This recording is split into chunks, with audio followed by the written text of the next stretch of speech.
At my wife's ultrasound appointment, the doctor's hands began trembling as he stared at the monitor. He pulled me aside to a private room, his face pale. "Sir, you need to leave immediately and file for divorce." I thought he'd lost his mind. "What? Why?" "There's no time to explain right now, but trust me, you're in danger." When I finally saw what he'd discovered, my world shattered. "If you've ever placed your trust in the wrong person type, I understand. And if possible, share your story below. I'll read every single comment." At 55, I'd built more than I ever thought possible. A real estate portfolio worth $18.5 million, a company that bore my name. A reputation in Charleston that opened doors before I knocked. But I would have traded every brick and beam to have Diane back. My first wife died 6 years ago. Cancer swift and merciless. For 2 years after I wandered through my own life like a ghost in an empty house. Then I met Linda. She was 40 when we married 5 years ago, young enough to make me feel alive again, old enough to understand grief. She moved into the historic district home Diane and I had restored together, and slowly the house felt less like a mausoleum. Last January, she told me she was pregnant. 7 months later, I sat at the head of my own dining table watching my family eat the meal Linda had prepared. My daughter Olivia, 32, brilliant Diane's ghost, in every gesture sat beside her husband Trevor. He'd been my VP at Bennett Properties for 3 years now, capable, ambitious. The son I'd never had. Linda moved around the table, glowing in that way pregnant women do, her hand resting on the curve of her belly. "More wine, honey?" she asked, refilling my glass before I could answer. The headache that had plagued me for weeks pulsed behind my eyes. I'd been to the doctor twice. "Stress," he said. "Overwork." "Nothing serious. You okay, Dad?" Olivia asked. "You look pale." "I'm fine, sweetheart." I forced a smile. "Just tired." "You've been tired a lot lately," Linda said, concern creasing her forehead. She pulled a small bottle from her pocket, shook out 2 capsules. "Your vitamins. You forgot them this morning." I took them. Swallowed them with water. They tasted faintly bitter, but vitamins often did. "Oh," Linda's face lit up. "I almost forgot Lucas. The ultrasound appointment is next Tuesday at 10. You'll come with me, won't you? I really want you there." "Of course," I said. "I wouldn't miss it." She beamed, squeezing my shoulder as she passed. Trevor smiled across the table. "That's great, Dad," he said. "Big moment finding out if it's a boy or girl." "We'll find out together," Linda said, her eyes on mine. Warm, loving, perfect. The conversation shifted. Olivia talked about a new client at her therapy practice. Trevor mentioned the Mount Pleasant development permits finally approved groundbreaking in June. Linda laughed at something, her hand finding mine across the table. I looked at them, my family gathered around my table, and felt something I hadn't felt since Diane died. Gratitude? Except Trevor's hand lingered on Linda's shoulder when he passed her the bread basket. Just a second too long. Except Linda's phone buzzed 3 times during dinner, and each time she turned it face down without looking. Except when I mentioned a hotel charge on the company card last month. Wentworth Mansion, 847 house. Trevor's face went very still before he said, "Client dinner. The Harpers from Atlanta." I didn't remember us courting the Harpers, but I was tired. The headache was getting worse, and my family was here whole and happy. I took another sip of water, not knowing I was swallowing down poison with it. 3 days later, the headaches were no longer something I could ignore. I woke that morning to find Linda already dressed. Her face creased with concern as she watched me struggle to sit up. Everything ached.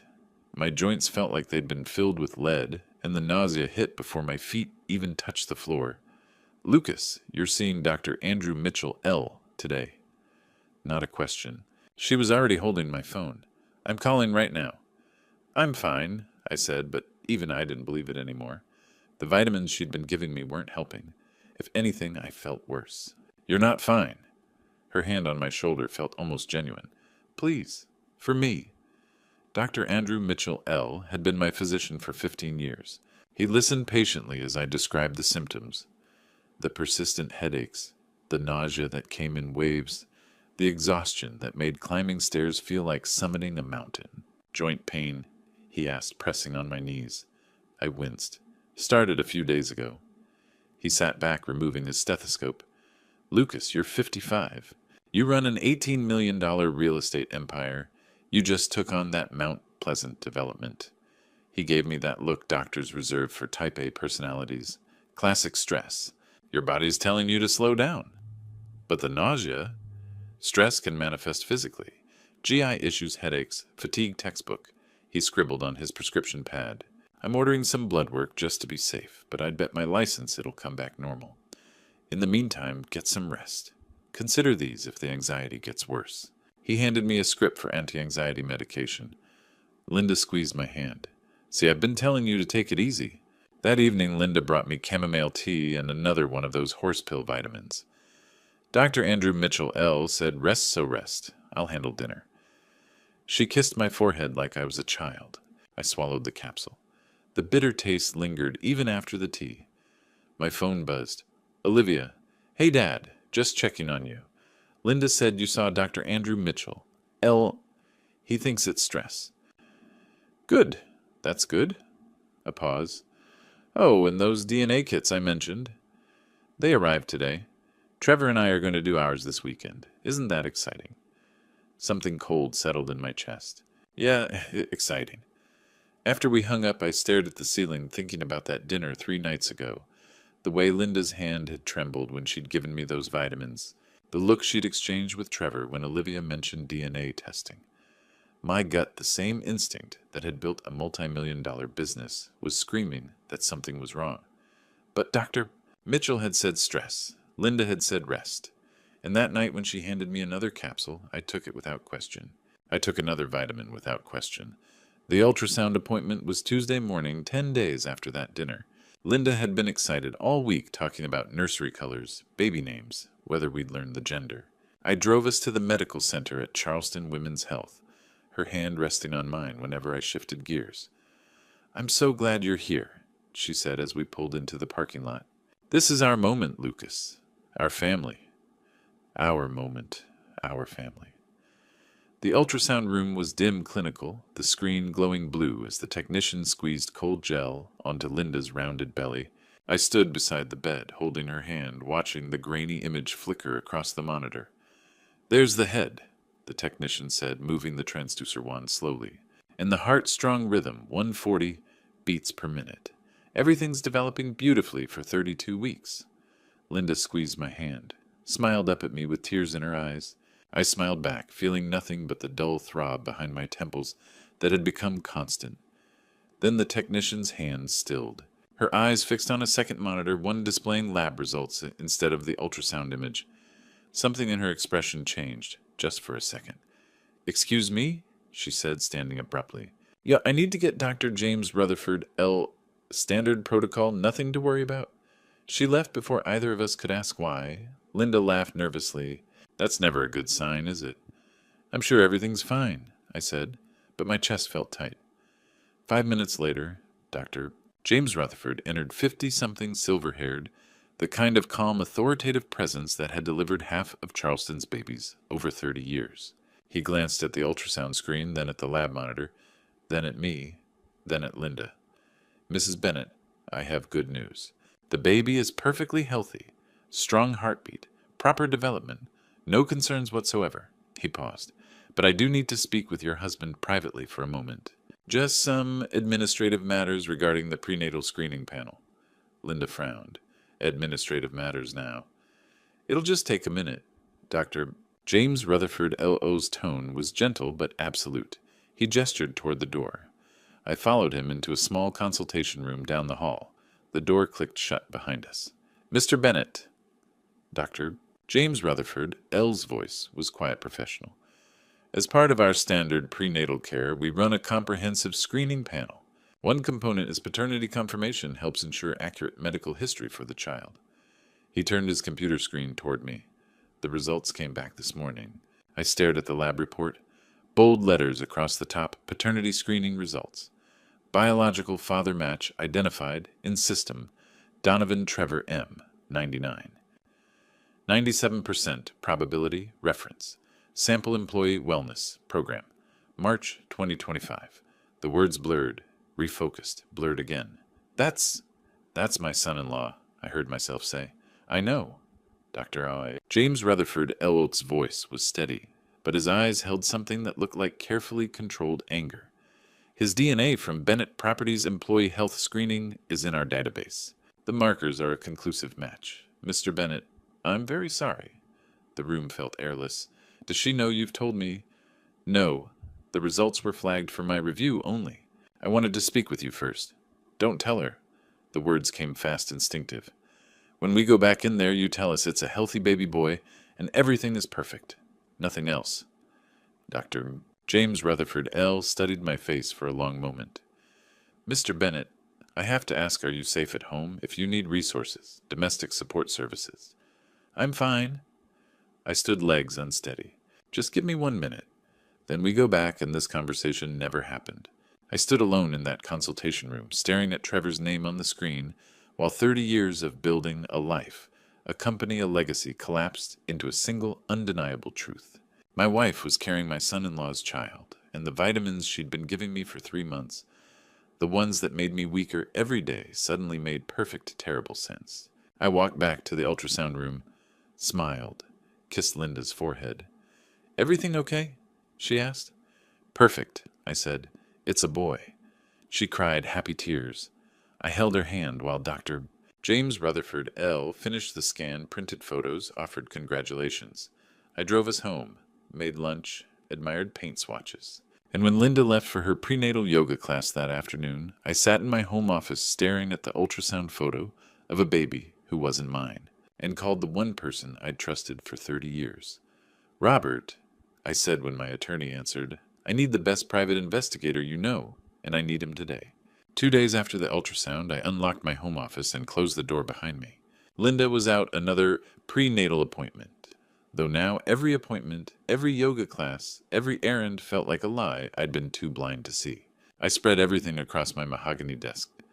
Bank statements, corporate credit card logs, calendars, phone records, keycard access reports. Everything I could pull without raising suspicion. If Trevor was the father, and the DNA said he was 99.97% certainty, then there had to be a timeline, a window of conception, proof beyond the clinical numbers on Dr. James Rutherford. A screen. I started with Linda's pregnancy announcement. Mid-January, she'd told me she was 10 weeks along. Tears in her eyes, hand on my chest. Voice soft with wonder. We're having a baby. 10 weeks in January meant conception in early November. November. I pulled up my calendar app. November 14, 16, 2024, Columbia, South Carolina. The Commercial Real Estate Development Summit. I'd given a keynote on adaptive reuse projects. Gone 3 full days, 2 nights. I remembered because Olivia had called me from Atlanta. That same weekend she'd driven down to visit her college roommate, hadn't wanted to miss the trip despite my being away, which meant Trevor had been in Charleston. Alone. I opened the Bennett Properties Corporate American Express statement. Scrolled to November. November 14th, 6th, 23 p.m., Wentworth Mansion. $847. Merchant Code Lodging. Coded as Client Entertainment. Harper Prospect Dinner. November 15th, 8:47 p.m., Hall's Chop House. $312. Coded as Client Entertainment. Harper Follow-Up. The Harpers. The Atlanta development family I'd mentioned at that dinner weeks ago, the ones Trevor claimed to be courting. Except we'd never landed the Harpers. Never even got a second meeting. Because there was no meeting. I cross-referenced Trevor's keycard access logs at the Bennett Properties building. November 14th, out at 3:47 p.m. November 15th, no building entry recorded. November 16th, in at 9:15 a.m. 2 full days unaccounted for. 2 days at Wentworth Mansion while I was in Columbia and Olivia was in Atlanta. I checked Linda's personal credit card statements. November 14-16, no charges, no spa, no hotel, no restaurants, nothing. She'd told me she was having a spa weekend with college friends from Clemson. Girls' weekend, she'd said. Massages and wine and catching up. No transaction history. No evidence she'd gone anywhere at all. I kept digging. December. January, February, March. The pattern emerged like cracks, spreading through ice. December 8-9. I was in Atlanta, meeting with institutional investors about the Mount Pleasant mixed-use development. 2 days overnight stay. Trevor's Amex Kiowa Island Resort, $623 coded, client retreat, strategic planning. Olivia's work calendar showed she'd been covering evening clients those nights. Linda's statement blank. She told me book club at Jennifer's house. January 12th. I'd had outpatient surgery for a torn meniscus minor procedure, but Linda had insisted on staying home to take care of me and make sure I rested. I'd been grateful, except the corporate Amex showed a charge that night. Renaissance Charleston, $287. Trevor's note. Working late on Mount Pleasant permits grabbed a room to avoid the late drive home. Except Olivia had been home that night. I'd called her to check on her father. She'd mentioned Trevor texting that he'd be very late at the office. Not at the office. At a hotel. While his wife thought he was working and I was drugged on post-surgery pain medication. February 20th, Olivia's birthday dinner at Peninsula Grill. Family celebration. Except Trevor had arrived 30 minutes late, apologizing for a work emergency with the contractor. The Amex showed a 6:14 p.m. charge at Wentworth Mansion. Room service, $126. He'd been with Linda before coming to his own wife's birthday dinner. I sat back in my chair, staring at the spreadsheet I'd built. Every gap in my travel schedule. Every night Olivia worked late or traveled. Every evening I was occupied or medicated or simply trusting. They'd been careful, coded the charges as business expenses, timed their meetings around gaps in both our schedules, created alibis, yoga book clubs, late work nights, client dinners. But they hadn't been careful enough. This wasn't a mistake. This wasn't passion overwhelming good judgment. This was calculated, deliberate. A months-long affair timed precisely around my absence and my daughter's availability. And the baby conceived in November, announced in January, had been part of the plan all along. My phone buzzed on the desk. Text from Linda. Appointment done, heading home. Want me to grab dinner, craving that Thai place you love? I stared at the message. The cheerful emoji, the casual affection. I typed back, sure, whatever you want. See you soon. Then I opened a new document and began cataloging everything. Dates, charges, hotels, timelines, cross-references. Every piece of evidence that would prove beyond DNA, beyond doubt exactly what had been happening in my own family while I smiled and handed out vitamins and planned for a future that was always a lie. My wife and my son-in-law had been having an affair for over a year, and now I was going to make sure everyone knew it. Robert answered on the second ring. Lucas, what's wrong? He'd always been able to read me, even over the phone. We'd known each other since law school, 30 years of business deals, golf games, and the kind of friendship that doesn't require pretense. I need to see you, now, somewhere private.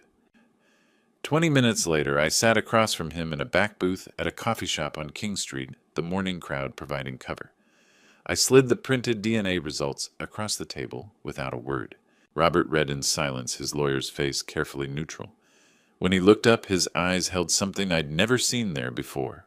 Rage on my behalf. Jesus Christ, Lucas. There's more. I showed him the timeline the hotel charges the insurance policy. Everything I'd compiled yesterday. My voice stayed steady, but my hands shook as I turned the pages. Robert reached across the table and gripped my shoulder. I know someone, Hunter Blake. Ex-Charleston PD, ran major crimes for 10 years before going private. If there's anything else to find, he'll find it. And he's discreet. This won't end up in the society pages. Hunter Blake's office sat above a bookstore on Broad Street, accessible only by a narrow staircase. The man who answered my knock looked exactly like someone who'd spent 20 years dealing with Charleston's ugliest secrets. Late 40s, weathered face eyes that missed nothing. He wore jeans and a button-down no-tie, competent hands that suggested he could still handle himself if needed. Mr. Bennett, Robert called ahead. His handshake was firm. Please sit.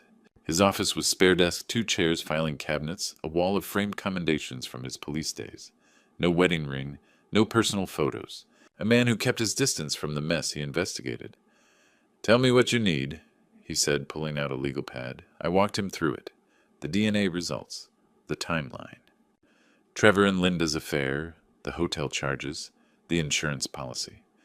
He took notes in efficient shorthand, asking occasional questions that showed he was already thinking 3 steps ahead. Access, he said when I finished. I'll need everything financial record schedules. Phone bills if you can get them without tipping them off. Corporate accounts, personal accounts, credit cards. He paused, studying me with those sharp eyes. And I'll need to ask you something personal. How long have you been feeling sick? The question caught me off guard. I what? You're pale. You've rubbed your temple twice since you sat down. Your hands are shaking. His voice was matter-of-fact, not accusatory. How long? 3 months, maybe longer. Headaches, nausea, fatigue.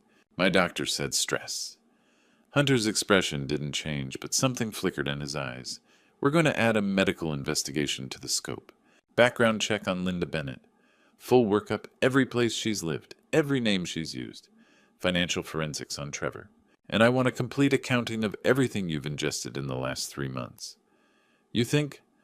I think I don't believe in coincidences. He slid a contract across the desk. 15,000 retainer. I work fast, I work quiet, and I work thorough. Nobody knows I'm looking unless you want them to know. I signed without hesitation. As I left descending the narrow stairs back to Broad Street, my phone buzzed. Linda, where are you? I'm worried about you. I stared at the message, then typed back, meeting with contractor. Home soon, my first lie to her. It wouldn't be my last. 3 days later, Hunter called while I was pretending to review blueprints at home. Linda had gone to another doctor's appointment or so, she said. Lucas, you need to come to my office, and you should sit down when you get here. I was there in 15 minutes. Hunter's office felt smaller than I remembered. Manila folders spread across his desk like a dealer's hand. He stood when I entered, his expression carefully neutral. Sit, he said quietly. He opened the first folder and began laying out photographs. 8x10s color time-stamped. Each one a small detonation. May 18th, 2025. 2:30 p.m. Wentworth Mansion Hotel. Linda's silver Mercedes in the parking lot. Trevor's black Audi beside it. The next photo showed them between the cars, his hand on her lower back, her face turned toward his. The third captured the kiss, not a peck. The kind of kiss that spoke of practice, of familiarity. They arrived separately within 5 minutes, Hunter said. Standard procedure for people trying not to be seen. More photos tracked them through the lobby. Trevor's hand found hers as they waited for the elevator. In the elevator camera, his hand in her hair, her body pressed against his despite her rounded belly. 2:47 p.m. Third floor hallway, room 307. Trevor opened the door. Linda went in first.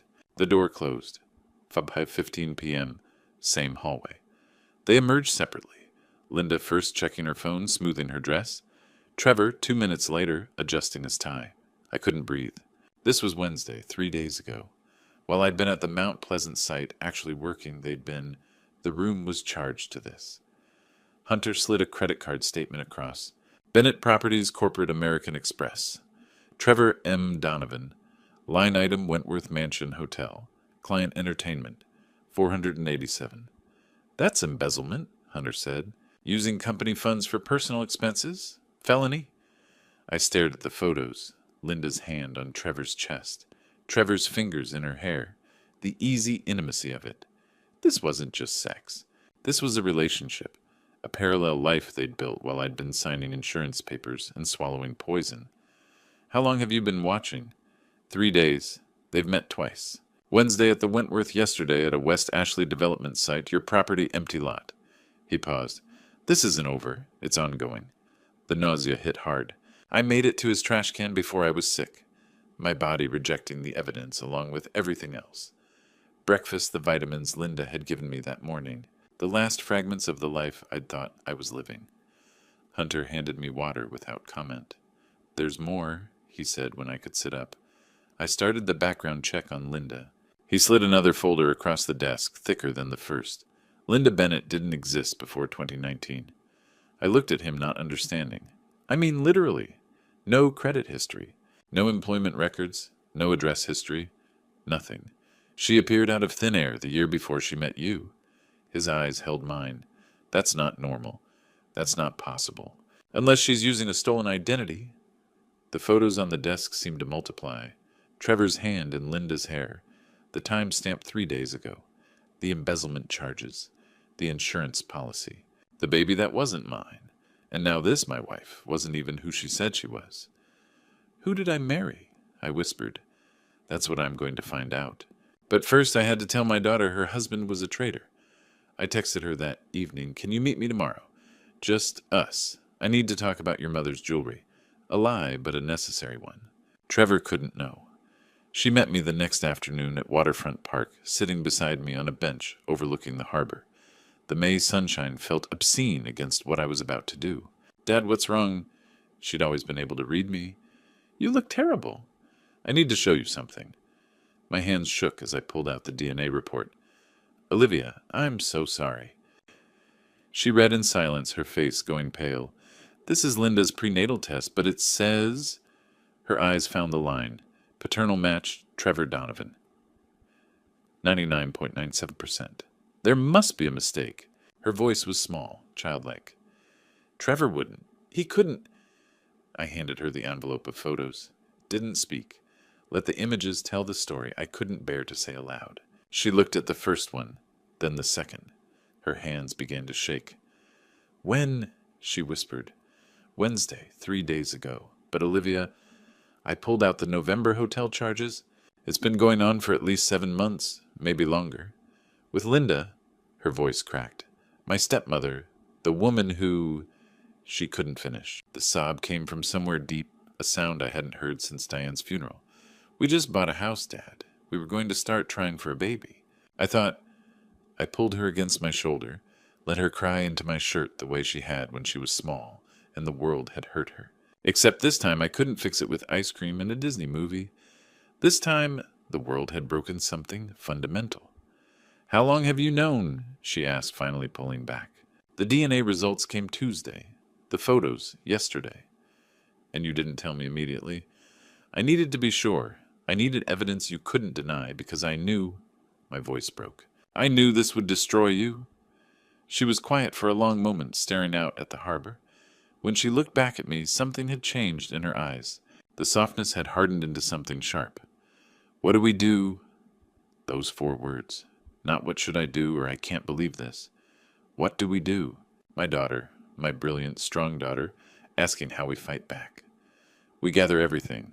Hunter's still investigating Linda's using a stolen identity. Trevor's embezzling company funds. There's more here than just an affair, but we need them to think we don't know. Can you do that? Pretend everything's normal? She laughed bitter and bright. Smile at the man who's been sleeping with my stepmother while planning a family with me.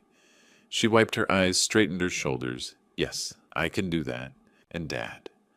When we're ready, when we have everything, we'll destroy them. We're going to destroy them. She echoed, and the cold certainty in her voice was both terrifying and magnificent. That night at dinner, Linda's insistence on family meals 3 times a week, I watched Olivia smile at Trevor across the table. Watched her ask about his day, laugh at his jokes, touch his hand like nothing had changed. Trevor smiled back, oblivious. I'd never been prouder of my daughter. Hunter called the next morning. You need to see this, he said. Linda Bennett is a ghost. I was at his office within 20 minutes. He had documents spread across his desk, like evidence at a crime scene. At the center was a death certificate official seal from the Texas Department of State Health Services. Linda Marie Bennett. Born March 14th, 1984. Died June 8, 2014. Cause motor vehicle accident. Place Austin, Texas. Your wife, Hunter said quietly, stole the identity of a dead woman. I stared at the certificate. The real Linda Bennett had been 30 years old when she died, 12 years ago. The woman living in my house, sleeping in my bed, carrying what she claimed was my child.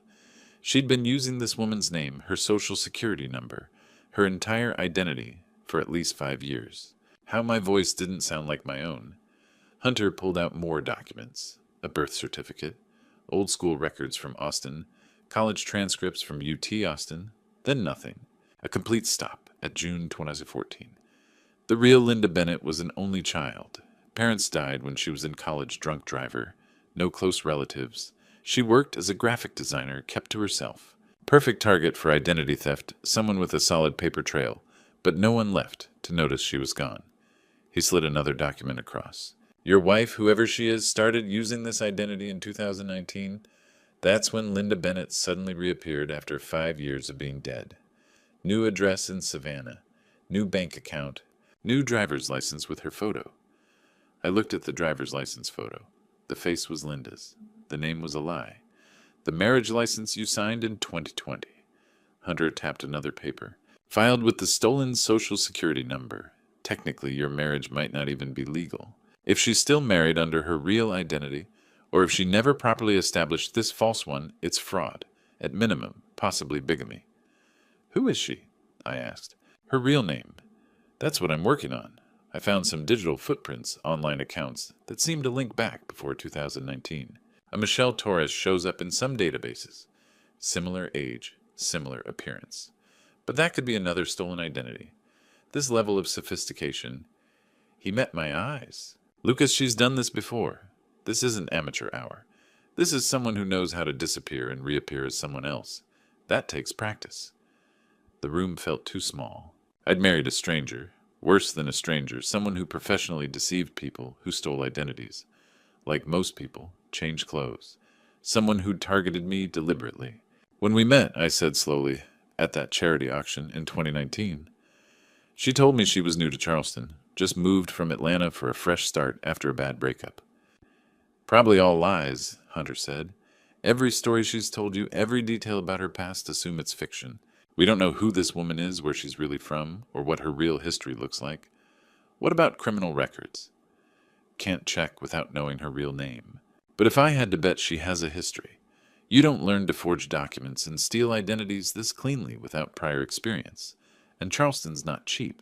Before she met you, she had to be getting money from somewhere. I thought about the ease with which she'd integrated into my life. The charity auction where we'd met, had she chosen me? Researched me? Known about my money, my recent widowhood, my vulnerability. I'm requesting records from surrounding states, Hunter continued. Birth certificates, marriage licenses, death certificates. If she's used other identities, other names, we'll find the pattern. And if she's done this to someone else. His phone rang. He glanced at the screen, then answered.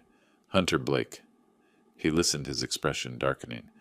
You're certain send me everything. He hung up and looked at me with something like pity. Lucas, we found a match. Linda, or whoever she is, was married before. His name was Richard Pemberton. He died in 2013. Hunter paused.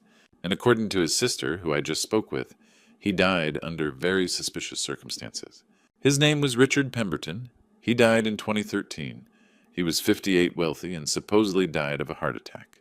Hunter pulled another file from his cabinet, spreading documents across his desk with the precision of someone laying out a murder board. Richard Pemberton, commercial real estate developer in Austin, Texas. Net worth $8 million when he died. He slid across a photo a man with gray at his temples and kind eyes. He looked like I might in 3 years. He married Linda Beaumont in January 2011. Hunter tapped a marriage license. They met at a charity function in 2010, 6 months after his wife died of cancer. Linda told him she was an interior designer, new to Austin after divorce.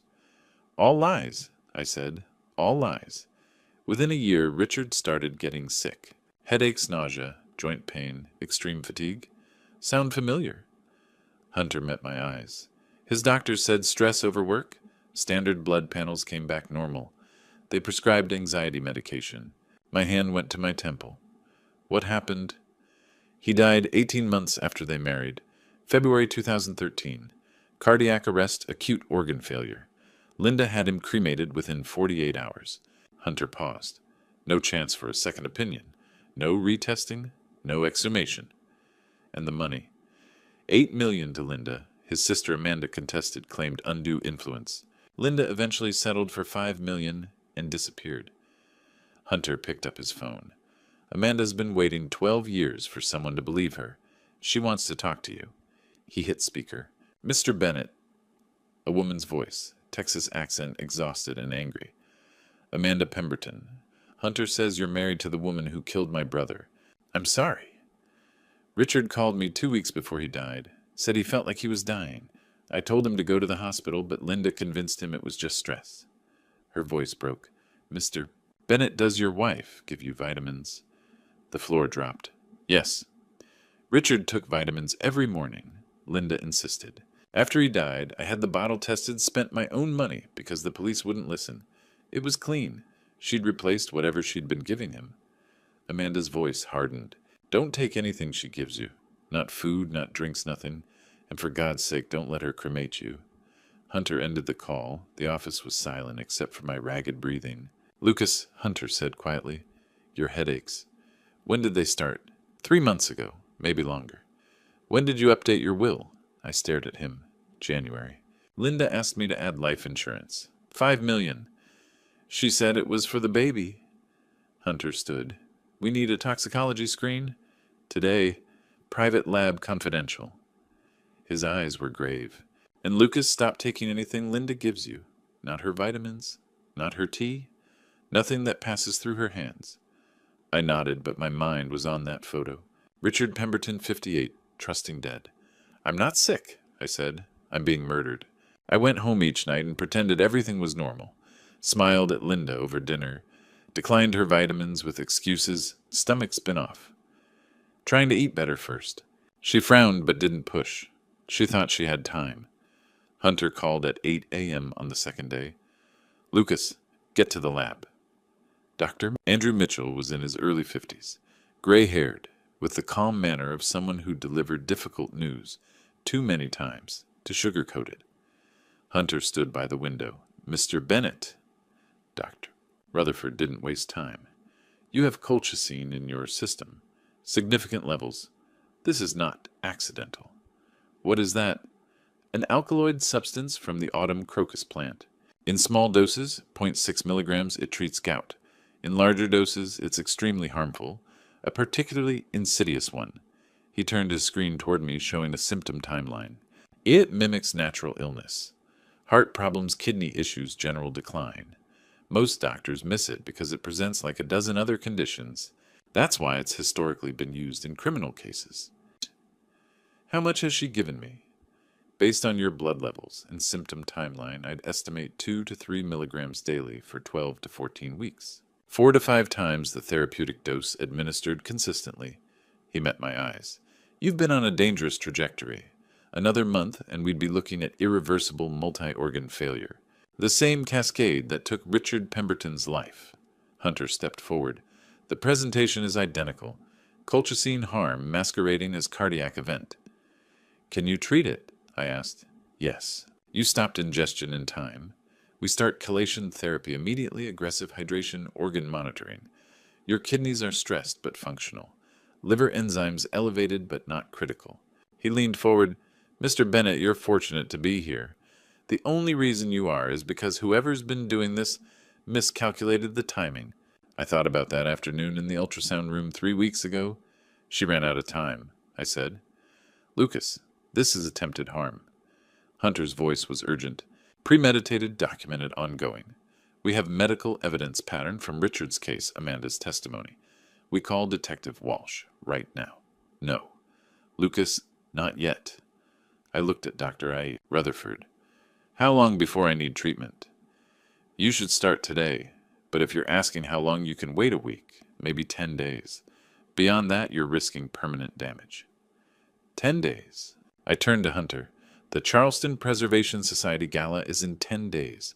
200 people, everyone who matters in this city. If we take action now, it's a private takedown. Trevor walks away. Olivia gets dragged through a criminal trial where her husband's affair and her stepmother's actions become tabloid fodder for months. What are you proposing? We do it all at once. Public exposure. The affair photos, the embezzlement, the identity theft, Amanda's testimony about Richard, and medical proof of what's been happening. We put it all out there one night, one moment. No chance to spin or hide. We expose both of them in front of everyone, and then the authorities take them away. Hunter was quiet. That's not justice. That's theater. That's Charleston, I said, and it's what Linda deserves. She tried to harm me quietly in the dark while smiling over dinner. I'm going to expose her in the light. That night, Linda was in the kitchen humming as she stirred something on the stove. She turned when I entered, her face lighting up. Lucas, how was your day? She touched my shoulder. Are you feeling any better? You've seemed so tired lately. I smiled back, let her kiss my cheek. Much better, actually. I think whatever was wrong is finally passing. Oh, I'm so glad. She squeezed my arm. I've been so worried about you. She'd made her mistake. She'd let me live long enough to fight back. Hunter and I broke into my own home the next day while Linda was at her Prenatal yoga class. Trevor picked her up. Surveillance confirmed it. We had 90 minutes. Let's move, Hunter said, pulling on latex gloves. He handed me a pair. My own house felt foreign. Every room Linda touched now seemed contaminated, dangerous. We headed straight for the primary suite. Her bathroom, her closet, her private spaces. Hunter worked methodically. Bathroom first. Medicine cabinet vanity drawers, the small lock cabinet beneath the sink. He pulled out a leather toolkit, selected a pick, and had the lock open in 30 seconds. Here. His voice was quiet, controlled. Inside an amber prescription bottle labeled Vitamin B Complex Bennett, Properties Wellness Program. The pharmacy label looked legitimate. Hunter pulled out a field test kit. Small vial, reagent strip. He opened the bottle, carefully extracted one capsule, broke it open. Applied the reagent. The strip turned dark blue within seconds. Colchicine, he said. Positive. This is your evidence. He photographed the bottle from every angle, label, contents placement, then returned it exactly where he'd found it.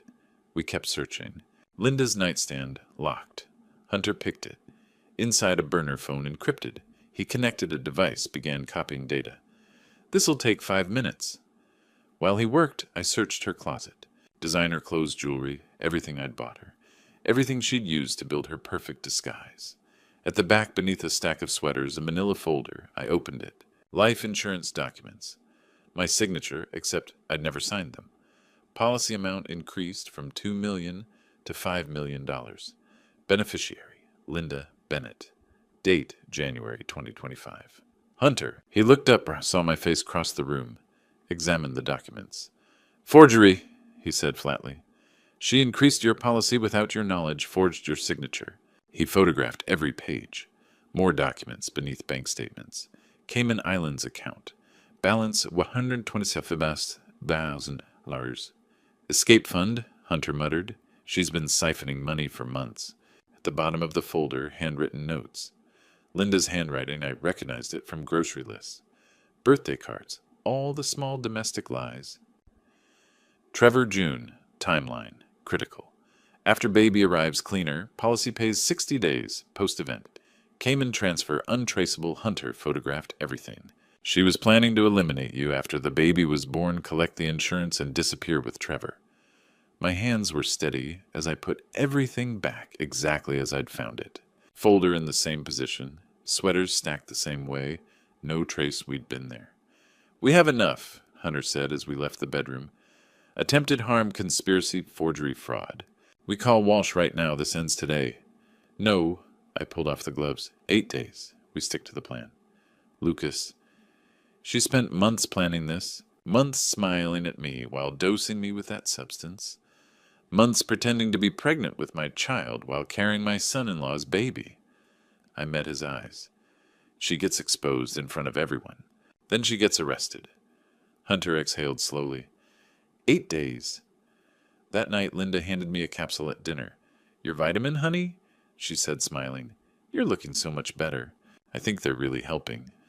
I smiled back, took the capsule, pretended to swallow with a sip of water, palmed it instead. After dinner, I went to the bathroom and flushed it, watched it disappear. For the first time in 3 months, I went to bed, knowing I wouldn't wake up weaker. 8 days. The Charleston Preservation Society annual gala was 8 days away. 200 of the city's elite would be there, including Linda, Trevor, Olivia, and me. We met at Hunter's office, first me, Hunter, Olivia, and Robert Fleming. The evidence covered Hunter's desk, like pieces of a puzzle, finally coming together. Surveillance photos, toxicology reports, forged, insurance documents, bank statements from the Cayman account. Amanda Pemberton's testimony about Richard. This is enough, Robert said quietly. He was my oldest friend, my business attorney for 30 years. More than enough. We can go to Detective Walsh today. No. I met his eyes. They tried to destroy me quietly in the dark, while smiling at me over dinner. I'm going to expose them in the light in front of everyone they tried to fool. Olivia touched my hand. Dad's right. Charleston society will finish what we start. They'll be pariahs, unemployable, toxic. Hunter leaned back. Walk me through it. The gala. I pulled out the event schedule. 7:30 cocktail hour, 8:15 dinner, 9 p.m. I'm scheduled to give remarks thanking sponsors. Recognizing donors, standard foundation speech. That's when we do it, Hunter said. That's when we do it. I nodded. I give my speech. Then I make an unexpected announcement. Hunter, you'll control the AV system. The ballroom has 3 large screens for presentations. When I give the signal, you put the evidence up. Every photo, every document, every piece of the puzzle. And then, Robert asked, and then Detective Walsh and his team, who will be waiting outside, come in with arrest warrants. Attempted harm conspiracy, embezzlement, identity theft, forgery fraud. I looked at each of them. It happens all at once. No time to spin, no time to hide. 200 witnesses. Olivia's voice was steady. I want to be there. I want them to see my face when they realize we know everything. Sweetheart? No, Dad. Her eyes hardened. I've been pretending for 2 weeks that my husband isn't having an affair with my stepmother, that he isn't planning to harm my father. I've smiled at him over breakfast, kissed him good night, acted like nothing's wrong. I can handle one more night, and I want to be there when it ends. Hunter pulled out a floor plan of the venue. Olivia sits near the exit here. When Lucas makes the announcement, you leave immediately. Security will escort you out a side door. You don't wait for the confrontation. Agreed, she said. Robert made notes. I'll coordinate with Detective Walsh. The warrants need to be ironclad, no procedural errors they can exploit later. Timeline? Hunter asked. 7 days, I said. We finalize the presentation, confirm Walsh's team positioning, brief venue security. Linda and Trevor can't know anything's changed. Hunter's phone buzzed. He glanced at it, frowned. What? I asked. Surveillance update. He looked up. Linda's been making calls to private maternity nurses. She's planning something. The baby's not due for 6 weeks, Olivia said. Plans change, Hunter said quietly. We need to be ready for anything. 7 days later, Linda went into early labor. The call came at 2 a.m. one day before the gala. Lucas, it's time, Linda said, her voice tight. The baby's coming. I drove her to MUSC maternity in silence. Her hand gripped mine during contractions tight enough to hurt. I thought, this is the last time I'll touch her as my wife. You're so calm, she said between breaths. I knew you'd be strong for me. Strong, the word felt obscene. Labor lasted 6 hours. Linda insisted I stay in the room. I need you here. I can't do this without you. And I stayed because leaving would break the facade. I held her hand, counted breaths, watched the monitors. At 8:47 a.m., a baby boy was born. 7 pounds, 2 ounces. Healthy lungs, his cry filled the room immediately. The nurse cleaned him, wrapped him in a blue blanket, placed him in Linda's arms. He's beautiful, Linda whispered, tears streaming down her face. Lucas, look at him. He has your nose. I looked at my son, except he wasn't my son. I saw Trevor in the shape of his eyes, the set of his mouth. But I also saw an innocent child who hadn't asked to be born into this web of lies. He's perfect, I said, and I meant it. The baby was perfect. Blameless. Linda smiled. What should we name him? Let's wait, I said gently. Make sure you're both healthy first. 2 hours later, Trevor arrived. I wanted to be here for Olivia and Dad, he said, embracing me with practiced warmth. Congratulations, Lucas. This is incredible. Olivia came with him. Her face was composed, but I saw the fracture lines. She hugged Linda, cooed over the baby, played her role flawlessly. Trevor held the baby. I watched his face transform genuine love, awe, wonder. The biological father holding his son for the first time, unable to claim him. It was tragedy and justice twisted together. He's amazing, Trevor said softly. His voice cracked. You guys are so lucky. Olivia stood beside him, watching her husband cradle the child he'd conceived with her stepmother. I saw her hands tremble, saw her swallow hard. Can I hold him? I asked. Trevor handed him over carefully. The baby was warm, solid, real. He opened his eyes, dark blue, unfocused, and made a small sound. This child will grow up knowing his mother tried to harm someone and his father betrayed his family, I thought. But he deserves a chance. He's going to have a good life, I said quietly. No matter what. Linda smiled at me from the bed. You're going to be an amazing father, Lucas. Again. I left the hospital at noon. The gala was 7 hours away. Linda would be discharged tomorrow one day, too late to attend. Trevor would go alone, representing the family, while Linda recovered. Perfect. I called Hunter from my car. Change of plans, I said. We do this without her. Without Linda, Hunter sounded uncertain. She's in the hospital with the baby. We exposed Trevor tonight, the affair, the embezzlement, everything. Detective Walsh arrests him at the gala. Then Walsh goes to the hospital tomorrow and arrests Linda for attempted harm conspiracy, forgery fraud. Two separate takedowns, I confirmed. Trevor gets exposed in front of Charleston society. Linda gets arrested in a hospital bed. They both go down, just not together. Hunter was quiet for a moment. Olivia, she'll be there tonight. She deserves to see Trevor's face when the truth comes out. Understood. I'll adjust the presentation focus on Trevor's crimes. Linda's involvement comes later. 7 hours, I said. 7 hours, Hunter agreed. I sat in my car watching the hospital entrance. Inside, Linda held a baby she'd conceived as part of a plan to harm me and steal my money. Trevor stood beside her, playing the devoted son-in-law, while being the biological father. And tonight, I would destroy him in front of everyone who mattered. Tomorrow, I destroy her. We do this without her. The Charleston Preservation Society Gala was everything Linda had wanted to attend. She'd chosen her dress 3 months ago, emerald green empire waist, to accommodate her pregnancy. It still hung in our closet, unworn. I arrived at Hibernian Hall at 7:30. The historic building glowed with warm light, its grand ballroom transformed into an elegant showcase of Charleston society. Crystal chandeliers, silk table linens, centerpieces of magnolia and jasmine. 200 guests in evening wear champagne flutes catching the light. Mrs. Constance Sheffield Doyen of the historic Charleston Foundation greeted me immediately. Lucas, we heard about the baby. Congratulations. Where's Linda? We're dying to hear all about him. I smiled. She and the baby are doing well, resting at MUSC. Doctor's orders she wanted to be here, but they insisted on monitoring them both overnight. Of course. Give her our love.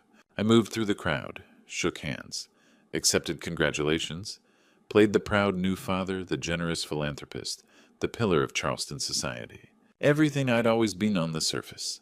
Olivia and Trevor arrived at 7:45. She wore navy blue, elegant, composed, beautiful. Trevor wore his best suit, his hand at the small of her back as they entered, the perfect couple. Trevor found me near the bar. Dad, how's Linda? She's not answering her phone. I wanted to check on her and the baby. She's sleeping, I said easily. Hospital kept her phone so she could rest. You know how she is. She'd be texting everyone if they let her. He laughed, but I saw the tension in his shoulders. Something was off. He felt it, but couldn't identify it. You okay? I asked. Yeah, just big day yesterday. Lots on my mind. He glanced around the ballroom. Company, business, the baby, everything. Well, enjoy tonight, I said. You've earned it. Cocktail hour flowed into dinner. I sat at the head table with the mayor, the president of the Preservation Society, Robert Fleming. Olivia and Trevor were 3 tables away, close enough for me to see them far enough to maintain appearances. I scanned the room. Hunter was in the AV booth on the second-floor balcony. He caught my eye, gave a subtle thumbs up. Ready! Detective Walsh was outside with 4 officers, warrants in hand, waiting for my signal. Dinner was served she-crab soup, shrimp, and grits pecan tart. Charleston's finest. I barely tasted any of it. Olivia sat across from Trevor, laughing at something Mrs. Patterson said. She caught my eye. A flicker of connection, silent communication across the ballroom. We can do this. At 9 p.m., the society president stood, tapped her glass. Thank you all for being here tonight. Before we conclude, I'd like to invite our most generous sponsor, Mr. Lucas Bennett, to say a few words about this year's preservation initiatives. Polite applause, expectant faces. I stood, buttoned my jacket, walked to the podium at the front of the room. The ballroom quieted. 200 people turned toward me, friends, colleagues, people who'd known me for 30 years. They smiled, waiting. They had no idea what was about to happen. I placed my notes on the podium. Didn't look at them. Looked instead at the faces before me. Mrs. Sheffield in the 3rd row. The mayor at the head table. Trevor 3 tables back, his expression guarded. Olivia beside him, her hands folded perfectly still. Hunter's silhouette in the AV booth backlit by equipment screens. Detective Walsh's team outside ready. I gripped the edges of the podium. Good evening, I said. Thank you for being here. I want to start by talking about trust. What it means to build something, to believe in someone, to invest in a future together. The room was silent, attentive. I looked directly at Trevor, and what it means when that trust is broken. They had no idea. I adjusted the microphone. Thank you for being here. I want to talk about preservation, but not the kind you're expecting. Polite chuckles, expectant faces. 5 years ago, I remarried. Linda brought light back into my life, or so I thought. Yesterday, she gave birth to a baby boy. My son, I believed. I let the word hang. But 3 weeks ago, I received a DNA test result, sent to me by mistake. I nodded to Hunter. The first image, please. The screens flickered to life. Biological father, Trevor Donovan, probability. 9.97% silence. Then gasps. Trevor shot to his feet. This is insane. Sit down, Trevor. I'm not finished. Olivia's hand pulled him back, her face unreadable. The affair has been ongoing for over a year. Hunter advanced the slides. Surveillance photos Trevor and Linda at Wentworth Mansion kissing entering room 307. Timestamps. November 14th, May 18th. Whispers exploded. Phones emerged. But that's only the beginning. Next slide, bank statements. Trevor Donovan has embezzled over $120,000 from Bennett Properties to finance this affair. Hotel rooms, dinners, all charged as client entertainment, all fraudulent. Trevor's face drained. Dad, I can explain. Can you explain this? New slide, a death certificate. Linda Marie Bennett died August 3rd, 2014. The room went deathly quiet. My wife stole the identity of a woman who passed away 11 years ago. Her real name is unknown. She was previously married to Richard Pemberton, a real estate developer in Austin. Next slide, Richard's obituary. Richard Pemberton passed away suddenly in 2013. Cardiac arrest, multi-organ failure. Cremated within 48 hours at his wife's insistence. No autopsy. I paused. His symptoms? Headaches, nausea, fatigue. The same symptoms I've been experiencing for 3 months. Next slide, toxicology report. Substance detected colchicine level 4. 2 ml toxic range. For 3 months, my wife has been giving me capsules she called vitamins. They were colchicine, a substance that in the doses I was receiving is harmful, eventually fatal. Mrs. Sheffield sobbed. Phones were up recording. Linda planned to end my life, collect $5 million in life insurance she forged my signature to increase and disappear. With Trevor and the money. The same pattern she used with Richard Pemberton. Final slide, arrest warrants. Linda Bennett, a.k.a. Michelle Torres. Trevor Donovan. Detective Walsh, they're yours. The doors opened. Walsh entered with 4 officers. Trevor tried to run. Officers were on him immediately. Trevor Donovan, you're under arrest for embezzlement, conspiracy, and fraud. Trevor's hands were cuffed. The room erupted, voices, flashes, chaos. USC Maternity Ward, room 312, 9:07 p.m. Linda sat propped up in bed, the baby sleeping in the bassinet beside her. She'd changed into her own silk pajamas. The hospital gown was too ugly. She scrolled through her phone, looking at text messages from friends asking about the baby. Next year, she thought, with Lucas's $5 million, I'll be at every event I want. The door opened. She looked up, expecting a nurse. Instead, 2 uniformed officers entered. Detective Walsh behind them, his expression neutral. Linda's smile froze. What's going on? Is something wrong with my husband? Linda Bennett, or whatever your real name is, you're under arrest. Walsh's voice was flat professional. What? She sat up straighter. Arrest for what? Attempted harm, conspiracy, identity theft, fraud, and forgery. Walsh nodded to the officers. Read her rights. This is insane, Linda's voice rose. I just had a baby. You can't. Your husband just exposed everything in front of 200 people at Hibernian Hall, Walsh said. The affair with Trevor Donovan, the embezzlement, the fact that you're not Linda Bennett, she died in 2014, Richard Pemberton, the colchicine poisoning. He held up his phone, showing a video of Lucas at the podium. It's over. Linda's face went white, then red. Her hands clenched the sheets. Trevor, already in custody. Arrested 7 minutes ago. For a moment she said nothing. Then her expression shifted, shock dissolving into cold, calculated fury. I want a lawyer. You'll get one. Walsh gestured to the officers. Take her." One officer stepped forward with handcuffs. Linda held out her wrists, her jaw tight, her eyes burning. As they cuffed her, she glanced at the baby, her insurance policy, her golden ticket. Gone. "What about my son?" she asked. "Hospital Social Services has custody until family court determines placement," Walsh said. "He'll be safe." They let her out. She didn't look back. Hibernian Hall, 9:15 p.m. Olivia stood. Someone handed her a microphone. "Trevor." Her voice was clear, steady, devastating.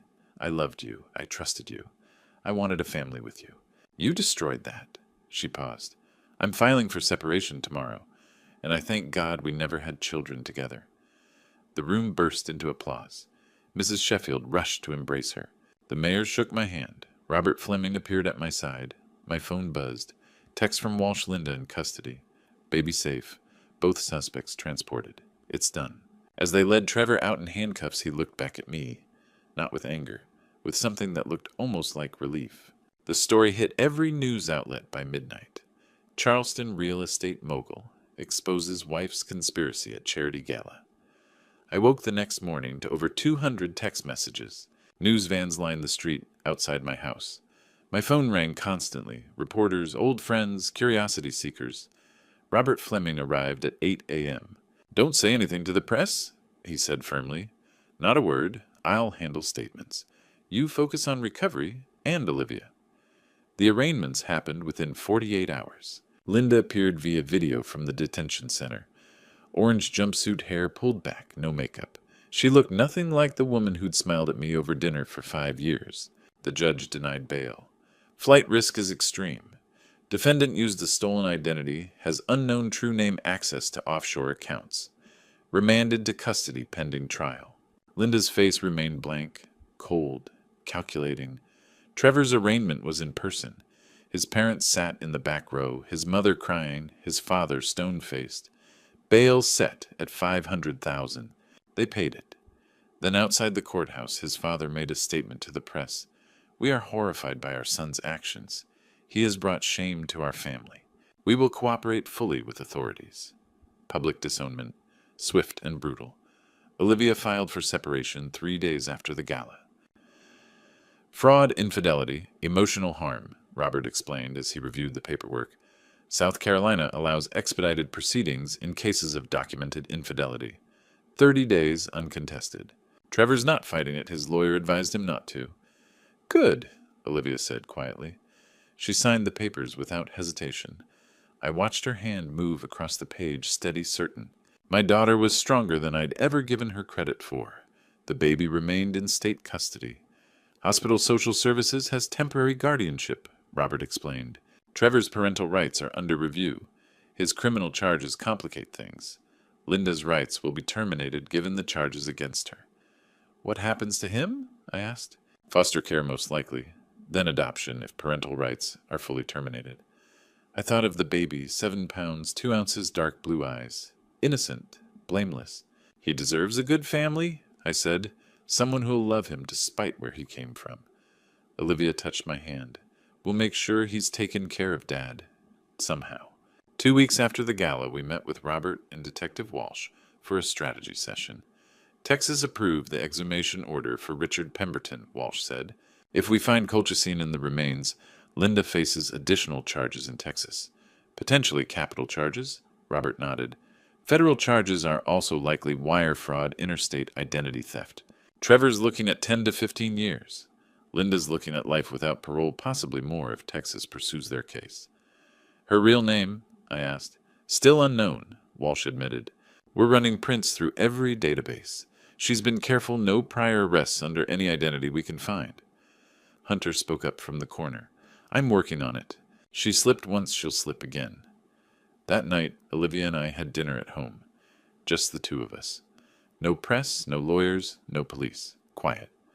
"Thank you, Dad," she said, "for protecting me." "I failed you," I said. "I brought her into our lives. You gave me the strength to fight back." She met my eyes.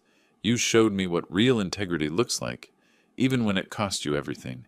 I reached across the table, took her hand. We'd lost so much, but we still had each other.